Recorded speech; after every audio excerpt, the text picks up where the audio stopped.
tiana indrasana ankizy amin'ity hetsika izay ho tanterahany a eo aloha ny fametrahananay ankizy ho eo amin'ny plasinay satria matetika ny ankizy foana voahilikilika eo amin'ny fiarahamonina dia indrasanay amin'ny lehibe izay mba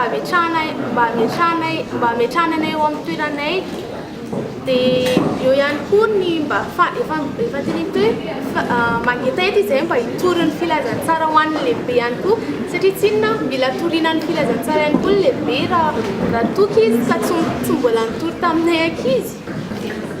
Ny hetsika io hita amin'ny sabosy ny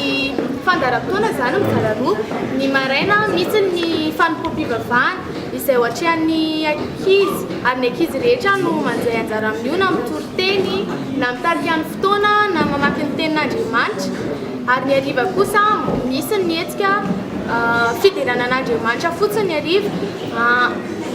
misy ny hira ny kabary eo ihany koa ny dia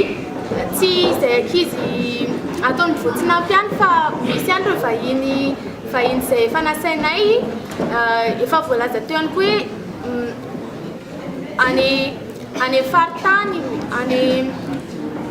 manerana Antananarivo zany maro ireo ankizy maro ireo fiangonana izay efa nasainay